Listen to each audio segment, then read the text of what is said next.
So 2024 marks the 75th anniversary of the founding of national parks in the UK in 1949.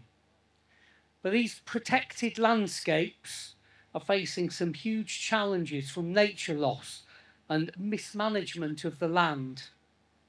My own local national park, the Yorkshire Dales, is an infamous raptor persecution hotspot.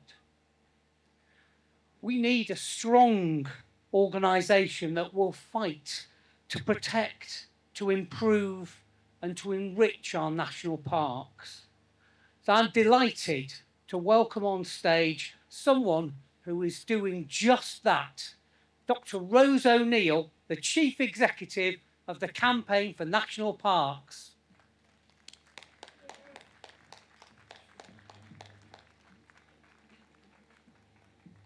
Hello, Hen Harrier Day. Hello, the sun's coming out. It's great to see you. I hope you can all hear me okay.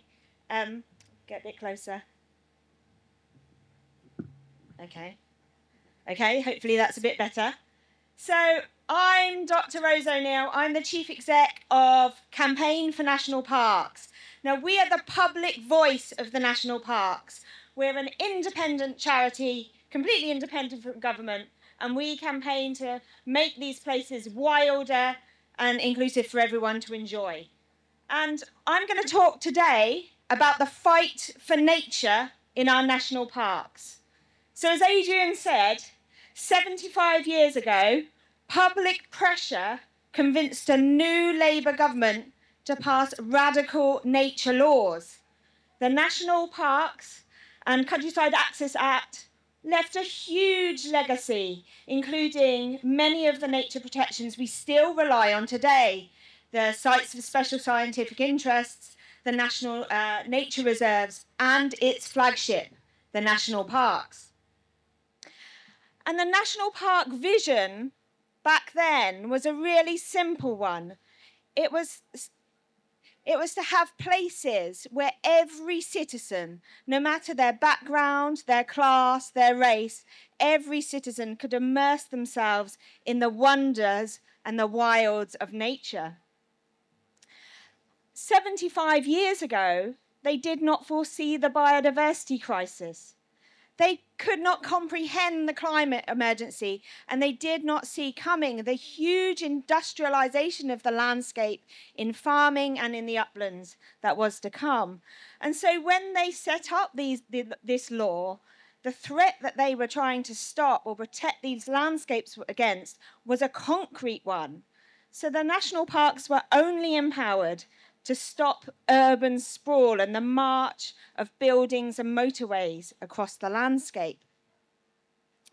So these lands are still green and they are still pleasant. But listen, the landscapes are silent, as Joe was talking about. The beautiful view that you see belies an ugly truth, the vanishing of the wild. Today, our national parks across England and Wales are hollowed out. They're spectres, ghosts of the nature-rich landscapes we were supposed to protect. And the last decade in particular, with austerity and a huge deregulation agenda, has been the final straw.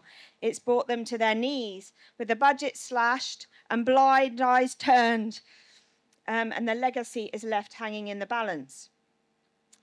So we at Campaign for National Parks have just published this health check, looking at the first comprehensive assessment of the nature across the 13 national parks in England and Wales. And it's not, it's not great reading. Every single river, stream and lake in those national parks is polluted. Peatlands are in a bad state. They've been drained, burnt, degraded, and now, instead of soaking up carbon from the atmosphere, they're emitting it like a sponge. Birds of prey, like the Hen Harrier, continue to be persecuted. And 3 national parks, the Peak District, the Dales and the North York Moors, they're national parks, but they're national hotspots for wildlife crime. the triple SIs within the national parks are in a worse state than those outside national parks, and burning and grazing is largely to blame. And in total, just 6%, which is a shockingly tiny proportion, just 6% of national park land is actually effectively protected for nature right now. But all is not lost, and we also found some positive stories when we were looking at all of the data, and we found that national parks still contain some of the rarest species on the brink. So if you go to the Broads National Park, that is the place that you're most likely to see a hen harrier. That's what the data is showing us. It's the place where the only place in the UK that you'll still see the swallow-tailed butterfly. You know, there's some wonderful places that still contain the last fragments of wilderness, and some globally rare habitats like chalk streams and temperate rainforests. And national parks remain landscapes of hope and inspiration for millions of people, 100 million visits every year. And, you know, these are the places where that embers of that dream are still waiting to be rekindled. So we're asking, what if our national parks were wild? What if they were once again places where we could immerse ourselves in nature? What if the thousands of square miles that is owned by the state of land in national parks was actually managed nature first? And if you go to any of our national parks today, you will find places where this future is not too distant. People are working hard, farmers and conservationists, activists, walkers, communities, to make it a reality in places, and they show us that change is possible. And we've got in our Health Check report lots and lots of examples of where this positive future is playing out. But it's just a question now of whether the government, and it was good to hear Olivia talk, whether the new government gives us, the national parks, the powers and the resources they need to scale up and speed up. So 75 years ago, a new Labour government did make radical nature laws, and we are here today. Campaign for National Parks is demanding our new government makes national parks wilder, it properly protects them for nature, with a strict ban on upland burning and enforcement of the law to make polluters pay. And our campaign, which started back in 1936, our campaign will still continue until that is a reality.